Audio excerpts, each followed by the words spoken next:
introduction. This is just a little bit of background about myself. I am a licensed marriage and family therapist, and I specialize in providing therapy for people after they've experienced traumatic events. Sometimes we're done trauma therapists, which means I often sit with people in some of the most horrific and terrible things that they've ever been through in their life, whether that's something that was recently that occurred or something that happened decades ago. And so I often get the question, why do you do that? Where did this inspiration come from? How did you find this part of your career in this profession? So the beginning of my talk today is just a little bit about some pivotal moments in my life that have led me to this place in my career, and Rotary is actually a pretty central part of that. And then I'm going to talk a little bit about trauma and the brain and the body and this really incredible intervention that I decided to be trained in and now specialize in, called the EMDR, that can really help with healing from traumatic and terrible things. So I'm from Northeast Tennessee, from Kingsport. I went to Merrill College, just down the road. So lived in Tennessee pretty much my whole life, except for a real short study abroad. And then I received an internship with the Presbyterian Church up at the United Nations office. So I went right from East Tennessee to Upper West Side, Manhattan. I happened to move there the last week of August 2001. So I was working at it's a non-government organization building that's right across from the United Nations on 42nd Street on the morning of Tuesday, September 11th. And details of that day I can share at a different time, a different story. But really, how this is pivotal in my life is because I decided to do some volunteer work down at Ground Zero, did the night shift of providing support for people who were there, helping and responding and doing some of the cleanup and the other kind of response efforts.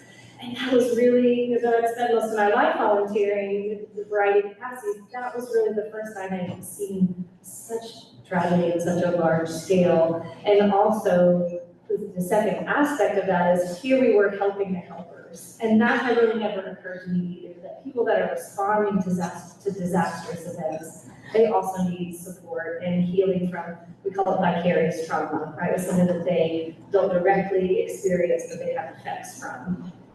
And so after, I remember feeling really called to go down and volunteer as much as I could. And it was just this interesting time to be there by happenstance for this tragic event, and then realize I kind of had a calling to provide support for helpers as well as after kind of these really disastrous aspects.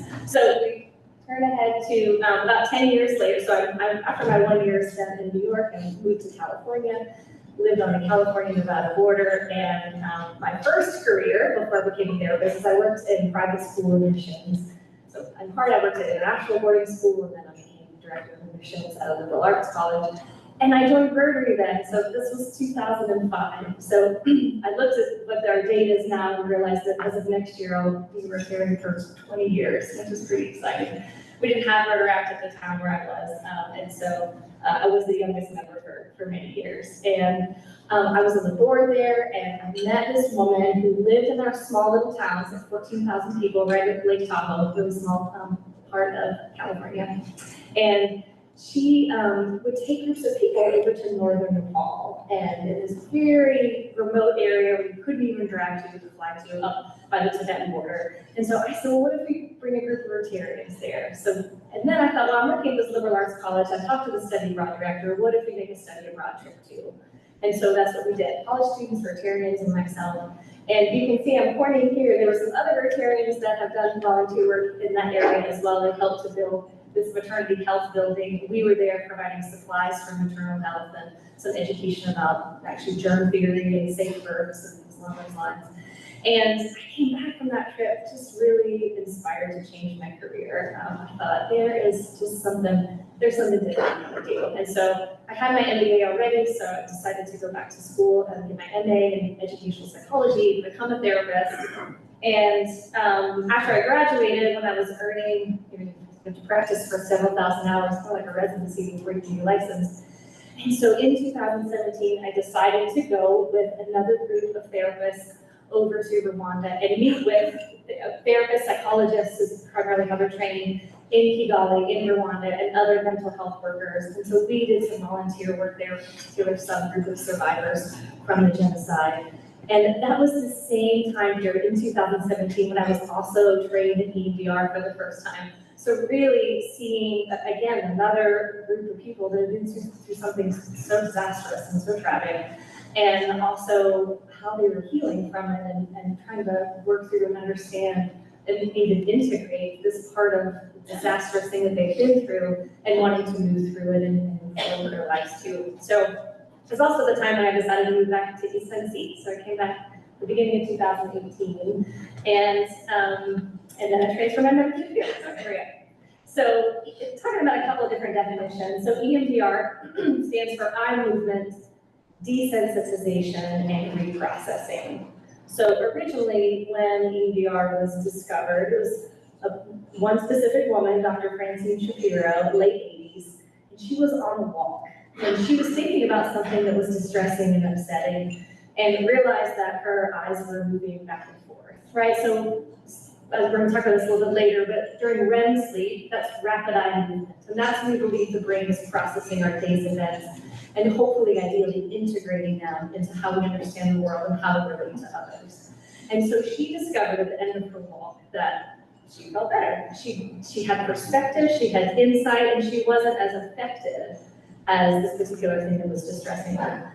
And interestingly so, when we're talking about trauma, the definitions are so much more than the event itself. And I'm going to use the word trauma, and really it's going to encompass not just what we think of and what I've been referring to as this really big disastrous events, but also it could just be something that is really personally upsetting to somebody. Maybe it's, I don't like using the word smaller scale, but maybe it's not, this doesn't affect as many other people, but it still affects a particular person in a distressing way or an upsetting way. So when I say trauma, I want to really include all of that because EMDR can be for a variety of aspects. So really, when we're looking at the definition of a traumatic or upsetting event, we're looking at how is it affecting the person or the group of people now. So I've circled the word response here in the CDC definition because the CDC is saying, hey, it's in addition to the event itself, it can be life-threatening. But what's going on psychologically, what's going on mentally and emotionally with the person that's having an impact from the event. And same with the words I've circled here, Dr. Dana Palkus was one of the leading forefront researchers with trauma therapy specifically, and he talks about the imprint, and he uses the word current. That's really relevant. So how is it affecting the person now? It may have happened recently, it may have happened decades ago, and yet when we're having a trauma response, that is really affecting our state internally and often our relationships and our view of the world now. And so I want to be really clear too, again, with traumatic events, people can go through terrible things and they don't necessarily develop into post-traumatic stress disorder, right? So there's a variety of factors that go into whether or not there's an event that's going to lead to a trauma response. So these are just a highlight of sort of very briefly some of the 4 research areas of that. Security of the event, that will be when the event happens, was the person able to leave? Like, could they escape if they needed to or wanted to, or was there a response afterwards where they were sort of stuck, right? We can look at some of the larger disasters and see, if particularly it's a natural disaster, were people trapped, right, because of some aspects of weather or transportation, and other places where people were able to flee and make a choice about what happened next. Proximity, that's what it sounds like physically, but also I would add in there emotional proximity too. How close are we to if the event happened to us or someone that we knew as well too. Personal impact. So when you think about traditional therapy, you talk about your life events, your childhood that have led you to affect how you see the world today. We include that in the personal impact there. So that is something like, are other aspects of your life pretty stable? Do you have other distressing events that you're incurring each day? Do you have healthy relationships in the support system? Did you grow up in a way that you knew and understood what it meant to show love or receive love in a healthy way and have healthy relationships too? So that's some of the aspects of personal impact. And then the after event impact. So that is when, if somebody told their story or talked to somebody about this disastrous thing or this upsetting thing that happened to them, Were they believed? Did the person who they were telling the story to, did they validate or did they dismiss? Or did they not even not pay attention to, but just in general really say that they didn't believe them? So each of those really leads up to how the brain is responding to something that's happening. So if you only remember one thing about our talk today, I really hope you'll remember this hopeful message, which is the brain and the body, they already know how to heal themselves. And what we're doing with EMDR is we actually work with the natural healing process of the brain. So just like if we scratch our arm, our body knows without us really doing much, it knows how to create a scab and even grow new skin. And our brain knows how to heal and integrate the response that we might be having from a traumatic event. So EMDR is really going with that process and mimicking what we believe happens naturally during REM sleep, the rapid eye movement. So I'll talk just briefly a little bit about the memory networks. I love this visual. This is the first inside out movie. Yeah, and what is displayed here is long-term memory, the hippocampus, part of the brain.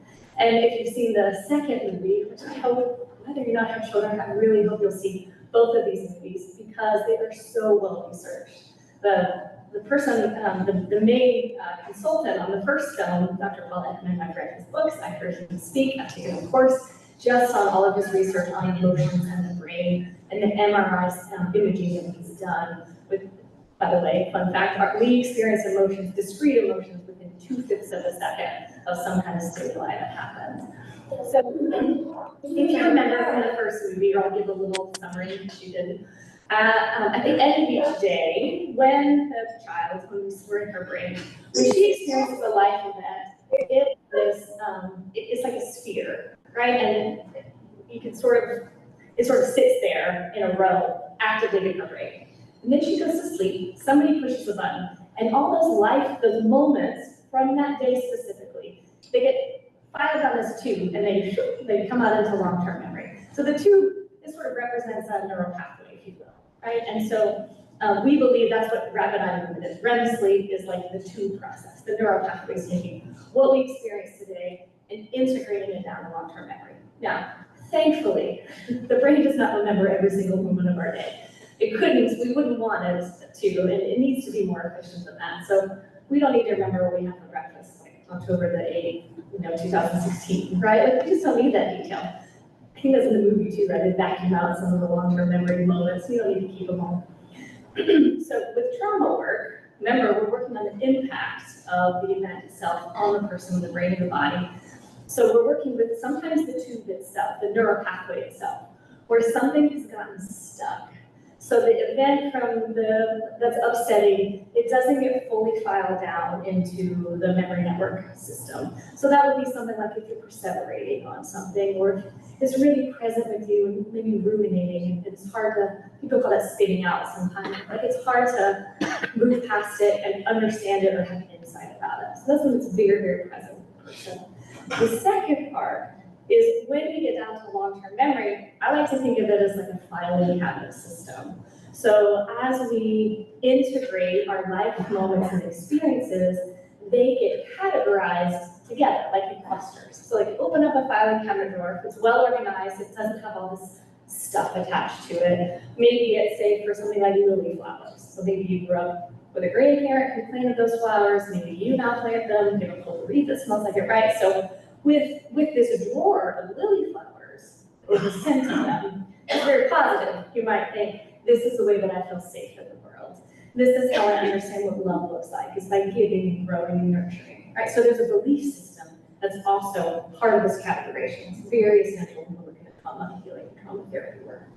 So if we think about the second part, right, in addition to the tube and the neural pathways and the processing, if we're having, pardon the clinical word, a maladaptive response, which is a response that isn't a healthy adaptive one that we can move through the event and help integrate it into our brain and our understanding of the world. So we have sort of a stuckness to it. I also like to picture like a really messy filing drawer. Maybe there's negative stuff in there instead of positive things. Maybe, if there was a car accident or something the day that you were gardening, suddenly your lily flower drawer is stuffed with all this kind of yucky stuff, right? And that might be oh, the world's unsafe. Oh, I was somehow responsible, or I failed at something, or even as deep as Like, I am a failure, I'm not good enough. So we can picture this filing cabinet as just very like tangled up and messy. Oh, yeah. Thank you. Okay, so what happens then, right? So this happens in like less than a second in the brain, but I'm taking out a couple of steps here. So we experience a traumatic event. Then the brain does this categorization that I just mentioned. And then there's some kind of stimuli that reminds us of that. So that could be external stimuli, it could be the flower scent, for example, if you see lilies in some neighbor's yard. Or it could be something internal. People sometimes call that like a flashback or an intrusive thought. Suddenly an emotion or a memory comes in, kind of without our permission. That's the two different types of stimuli. So then, again, this is if we're having a traumatic response. Not everybody may have this, but this is what we're talking about today. Then the central nervous system gets involved. Okay, so that means sympathetic is going on. That's what we call fight or flight or freeze. And making you have like our skin gets hot or our heart rate speeds up. There's something going on in the brainstem that says alert, alert. Well, last time you smelled lily flowers or last time you were planting them, something bad happened. So that's where hypervigilance can sometimes occur. So trauma work is about letting the brain know, you know what, when we see lily flowers, it's really not an urgent event that we need to protect our body and protect our mind. So we want to work with what is that meaning that's been attached to it, which is where I have this little rainbow circle thing. The thoughts, the feelings, the beliefs about the trauma response or about the event. So that is moving into what we call integration. So something like, I learned from that experience, or I can learn from it. I did the best I could. It wasn't my fault. I am good enough. Things along those lines, of those really core belief systems and getting the vital force sort of organized again. So the reasons people might seek out EMDR is kind of three different categories. So something has happened in the past. Again, this could be recent, this could be decades ago. There's several different levels of EMDR that one can provide. That includes a particular training that I have where if we can see the person within 3 months after the event, it's really significantly reduced chance of PTSD development. But that can be all the way up until a year afterwards. And also, you can seek out EMDR at any time. There's always healing that's possible in the brain. So an event itself, something upsetting or traumatic, often it could be the sudden death that can in itself be very shocking if someone within your close or even a colleague. So separate from an event happening, sometimes people have like a feeling inside where they say, I don't really feel like myself. We have an ongoing stressor. There's something that I'm looping on and I just can't really get past it into my standard decision-making place. And so that is also when people come for EMDR, we can actually, instead of targeting what your response is from the event, we can target that belief system that's going on and help a person move through that and process through that too. And then thirdly is a future worry, right? So public speaking, test anxiety, athletes, I added in there difficult conversations, because that can really point to, is there a specific conversation one might be nervous about? Or also, is there a relationship that maybe has some unhealthy benefit, unhealthy realms to it, and they want to figure out, well, how can I internally learn from this and kind of move through it? What belief systems do I have about myself or about the world that can help with healing this relationship? So then, these are the goals. This is really what we want to help people realize. So I couch these on purpose. So the first one and the last one are really kind of the pivotal goals, right? Like, we just want people to have relief from suffering. And also, this integration of the belief systems, right? That aspect of, I did the best I could, things along those lines. And then just in general, getting past the shock. A lot of times the tube stuff, the neural pathway stuff, that is the shock of an event that's sudden or surprising or unexpected. So when you can get down to the reprocessing, then the person can really feel like what are the emotions and the grief going on and sadness and things that are difficult but also healthy for the person to really feel and go through to help with this idea of integration. And this leave the past in the past, that is addressing what happens in the central nervous system. So that's really helping the brain to know that event that happened, that's not happening anymore. So you can have the natural brain processes to understand, is this a safe environment? And the majority of the time, it is. And so then tell your brain and body, you're not in danger anymore. So, oh yeah, so group EMDR, right? So there is, in addition to individual therapy, there's also particular trainings around group. So part of my practice is also offering group EMDR, which I didn't mention this before, but with EMDR, you actually don't have to talk out loud. There's not a lot that you have to share. A lot of it is, again, with your brain kind of doing its natural process. So group EMDR is a really unique way for, if a group of people have all experienced a disastrous event, then you can go through this mutual healing and sometimes bonding of being able to heal through something after they've been through something without having to share out loud if people don't want to. So I'm part of a trauma recovery network where we volunteer in response to gun violence. And so we happened to be able to go down to the Cumberland School, right, in Nashville back in 2023. And I really, got to see how EMDR right there, right then, can help with some of these high intensity, high level symptoms for people to go down and get to the grief, right, and get beyond that sort of shock. So yeah, so I've built my practice around EMDR. You can probably tell in here it's something that I really love and feel passionate about. So in addition to doing traditional individual therapy, the group EMDR is something that outside of gun violence happening, there's really not a lot of community opportunities for it and services. So I decided to focus on that as well as providing a community need. And sometimes that happens with families, if families have experienced an event, or sometimes that happens with companies or with groups. And so I ended up creating a flyer just as a reference. It's on your table, so feel free to take it with you, give it to your HR departments to file away. I hope you never need it. If there's anything, there's not ever anything tragic that happens. And also, some other things like public speaking and teaching and do lots of workshops and things along those lines where people can understand emotional intelligence, build resiliency skills, and other aspects to EMDR. So the last page is just boring old references. But I think it's very nice to go back and see. So we have a couple minutes for questions. Yeah. Amy, can you give us an idea? Maybe tell us about one of your clients that you've had some success, where that person was at the beginning and where they are now and how you got them there.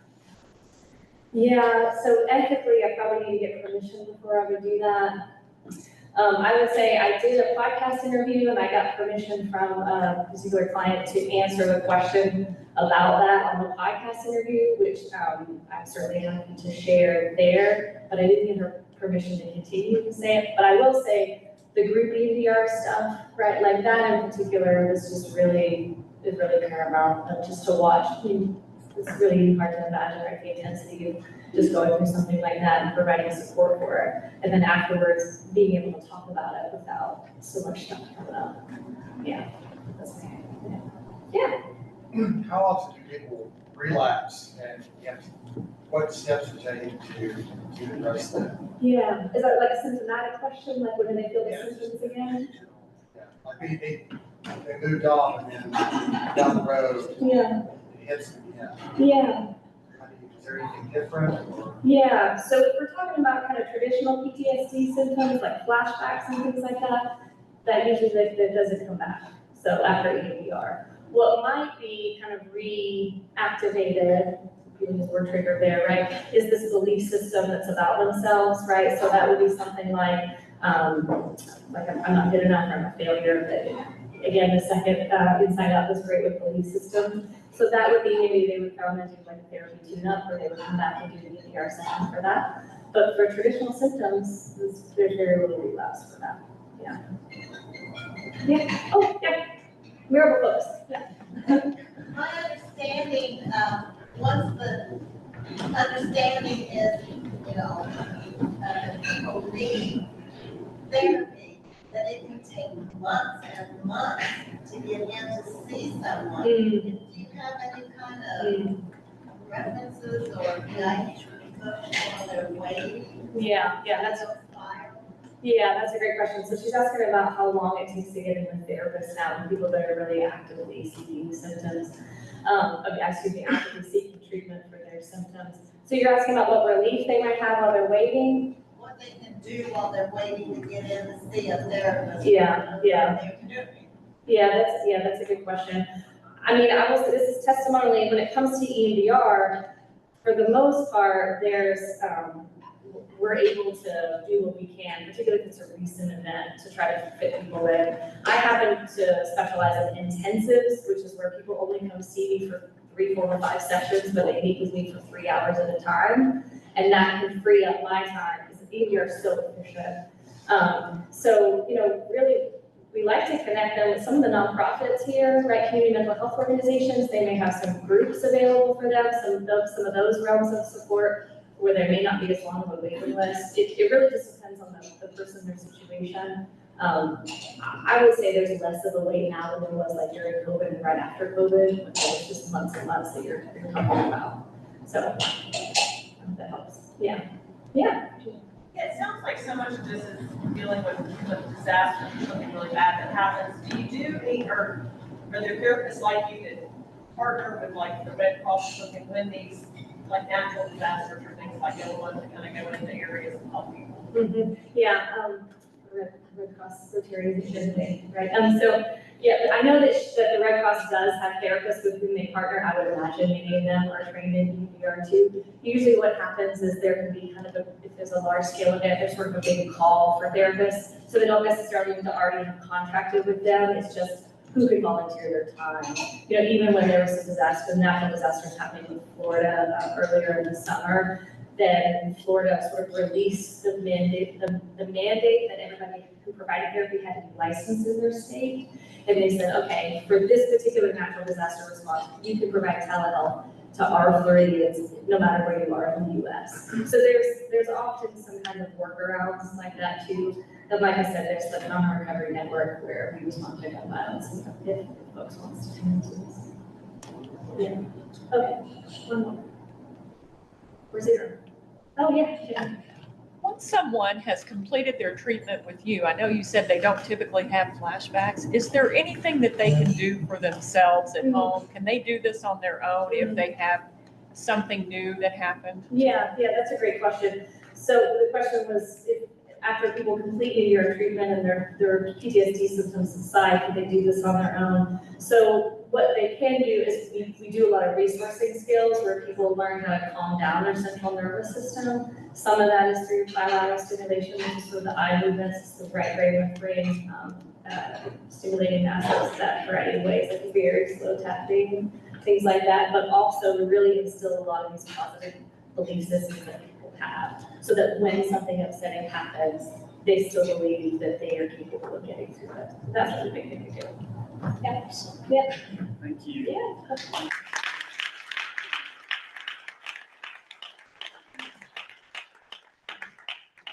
It's always rewarding and wonderful to see the work that our actual members are doing in the community and those that have a true passion. I mean, the knowledge